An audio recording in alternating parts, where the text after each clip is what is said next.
एक बार मैं इंडिया के सबसे रिनोड मैथ्स के टीचर से मिला था। वो मतलब आईटी में उनका एक अलग ही क्रेज है। मतलब उनसे इस पे पूछा था कि सर आप मैथ्स का कौन सा बुक बच्चों को पढ़ाते हो? मान लो रोटेशन आपका हो नहीं रहा है, ठीक, क्या करो, कैसे करो? आपको रोटेशन आईटी लेवल का करना है, कैसे करो?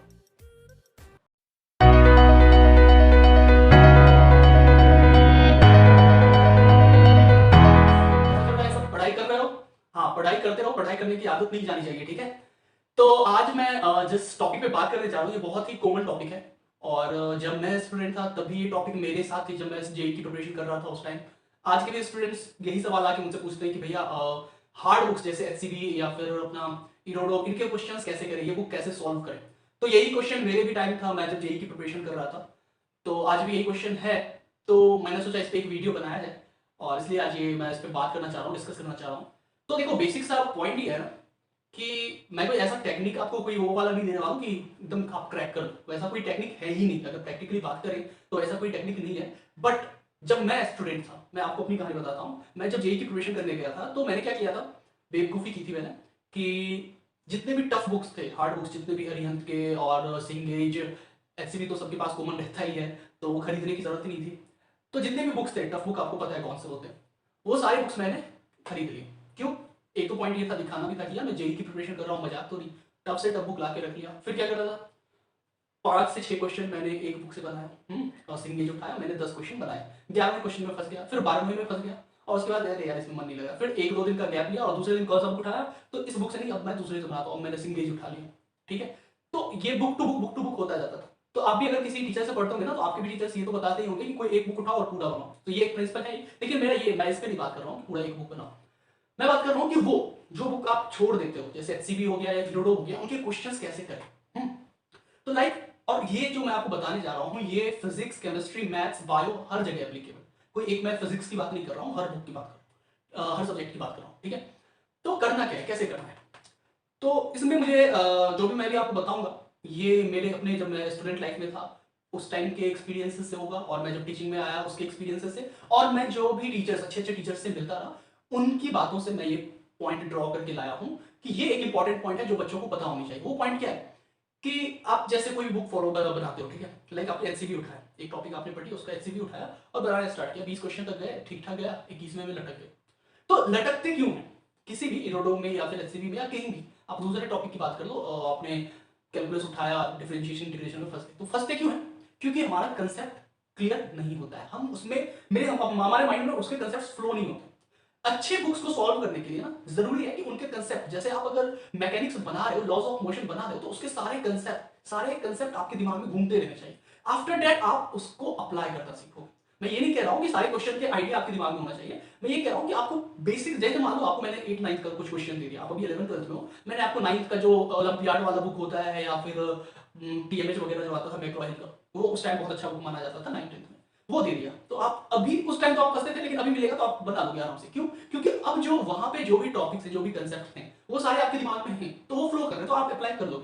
अभी क्या होता है कि जो टफ बुक्स होते हैं ना, वो हमेशा आपको प्रैक्टिकल एप्लीकेशन में फंसाते हैं। आप इरोडो के क्वेश्चंस उठा लो, आप उसके बाद अपना जो वो है सोलोमन फराइल का जो बुक है, जे वॉल्कर का, वो बुक उठा लो, सारे प्रैक्टिकल एप्लीकेशंस पे होते हैं और वहीं पे उनका आंसर होता है।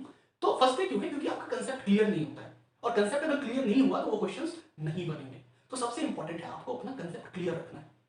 तो वो कैसे करेंगे पता है? एक बार मैं इंडिया के सबसे रिनोड मैथ्स के टीचर से मिला था। वो मतलब आईटी में उनका एक अलग ही क्रेज है, मतलब अलग ही उनका, बहुत सारे बच्चे उनके यहाँ से पास आउट होते हैं, मतलब इंडिया की रिनोड है, समझ जाओ, मैं नाम नहीं लूंगा। उनसे मैं एक बार मिला था, तो मैंने उनसे इस पे पूछा था कि सर आप मैथ्स का कौन सा बुक बच्चों को पढ़ाते हो? क्योंकि इतने सारे बुक्स मार्केट में हैं और सारे बुक्स अच्छे, मैं किसी की बुराई नहीं कर रहा हूँ, सारे बुक्स अच्छे हैं। तो पता है उन्होंने क्या बताया?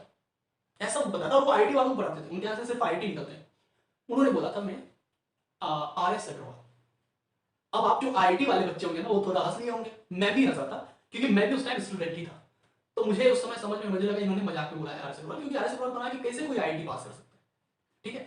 तो RS अग्रवाल बोला था, उसका बोला था कि मेरे कुछ क्वेश्चन अपने होते हैं, वो मैं कर रहा था। तो क्या कंसेप्ट क्या था उनका? ये कंसेप्ट था उनका, या मैं भी जो ड्रॉ करके लाया, क्योंकि मैंने भी प्रैक्टिकली अपनी लाइफ में वो चीज लाया था। इंपॉर्टेंट क्या पता है? जो मैंने बोला कि दिमाग में आइडियाज फ्लो होने चाहिए। वो कैसे होंगे? तो आप ना कोई भी टॉपिक पढ़ते हो, लेटस आपने कैलकुलस का पढ़ा या फिर केमिस्ट्री का कोई टॉपिक पढ़ा या फिजिक्स का कोई पढ़ा, लेट में हमने उठा लिया, आपने उठा लिया कौन से चैप्टर, कोई उठा लो, सॉलिड स्टेट्स उठा लो, या फिर रोटेशन उठा लिया, जो 11th का सबसे टफ एक माना जाता है रोटेशन।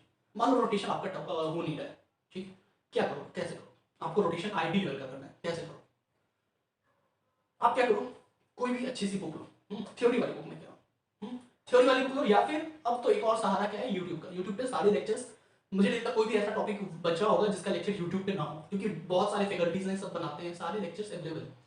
तो आप यूट्यूब पे भी देख सकते हो रोटेशन के सारे 1 2 3 4 जितने भी। आप ना नहीं तो या तो उस पर देख लो, नहीं तो एक बुक उठाओ अच्छी सी थ्योरी वाली, उसका मैं अलग से वीडियो बनाऊंगा कि कौन सी बुक थ्योरी के लिए पढ़नी चाहिए, जो भी उस बुक का फ्रॉम फर्स्ट पॉइंट इंट्रोडक्शन जो होता है ना, वहां से पढ़ना स्टार्ट करो। आप ना दिमाग में बैठा लो कि मुझे ना ये 4 दिन में ये पूरा थ्योरी करना है, 4 दिन में कुछ और नहीं करो, यही पढ़ो, ये वाला जो मैकेनिक्स वाला पार्ट है, रोटेशन वाला पार्ट है, इसमें मुझे मास्टरी करनी है। तो कैसे करो, तो इंट्रोडक्शन से उठाओ, एक एक वर्ड एक एक लाइन पढ़ते जाओ, आगे बढ़ते जाओ, ठीक है। उसके बाद अब मैं जो बात बताने जा रहा हूँ, यही मेरा इंपॉर्टेंट है।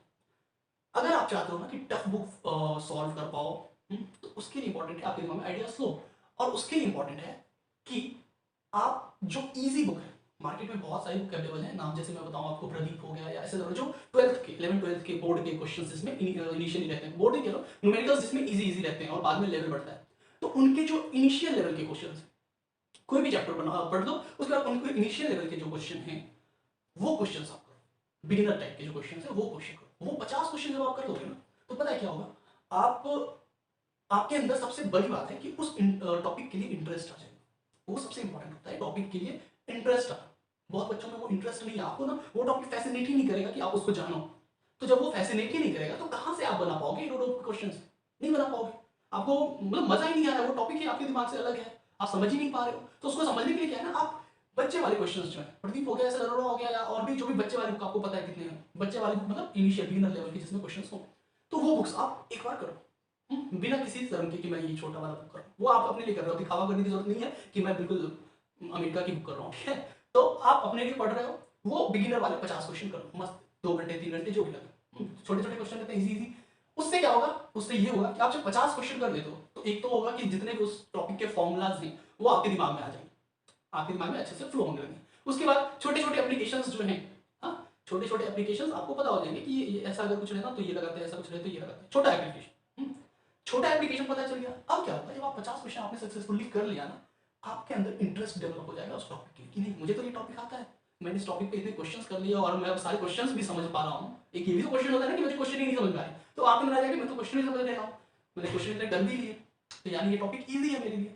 तब आप उठाओ कोई अच्छी सी बुक, जेई एडवांस लेवल की जो भी है, आप जो आपके लिए टफ है, जो आप टारगेट करना चाह रहे हो, जिसको ठोकना चाह रहे हो, वो वाली बुक उठाओ, उसको बनाना स्टार्ट करो, ठीक है। बनाना जब आप स्टार्ट करोगे तो एक तो आपके दिमाग में फॉर्मूला घूमता रहेगा और इंटरेस्ट रहेगा, तो आपको कोई क्वेश्चन ना समझ में बहुत जल्दी आएगा। अब समझ में जब क्वेश्चन आ जाएगी तो आधा क्वेश्चन वहीं पे सॉल्व हो गया, ठीक है। आधा जो बचता है उसके लिए देखो, अब आपको दिमाग को खर्च करना होगा, ये मैं बिल्कुल नहीं कहूंगा कि उसके बाद तो सारा क्वेश्चन हो ही जाएगा, क्योंकि अच्छे क्वेश्चन बनाने हैं, कंपटीशन में रहना है, तो दिमाग को खर्च करना होगा। तो होगा क्या, वो इजी वाले बुक सॉल्व करके ना आप दिमाग खर्च करने से डरोगे नहीं, क्योंकि आप क्वेश्चन समझ रहे हो, तो आपको लगेगा ना अब मैं क्रैक कर दूंगा, अब मैं क्रैक कर दूंगा, अब ये क्वेश्चन बन जाएगा। आप ना एक नहीं 4 बार एक्सपीरियंस ट्राई करोगे, 5वीं बार उधर से जाके घूम के आओगे, दोस्तों से बहस करके आओगे और फिर बैठ जाओगे, इस बार ट्राई करते लगता है इस बार बन जाए। तो वो इंटरेस्ट जब आपके अंदर डेवलप हो गया ना, तो वो आपके लिए 2 चीज के लिए बेटर है, एक तो वो टॉपिक आपका अच्छा हो जाएगा, और दूसरा अगर आप जेईई एडवांस की तैयारी कर रहे हो तो आप अपने आप को एक लेवल अप ले जा रहे हो, आप उस क्वेश्चन को सोच रहे हो, आपका प्रैक्टिस बढ़ रहा है, आप तब फिर आपके अंदर ना एक फाइटिंग नेचर आ जाता है, समझ रहे हो। तो वो बहुत जरूरी है स्टूडेंट्स के लिए। तो ये वाला जो तरीका है इजी बुक्स करने का, ये बहुत ही एप्लीकेबल है और ये बहुत ही इंपॉर्टेंट है।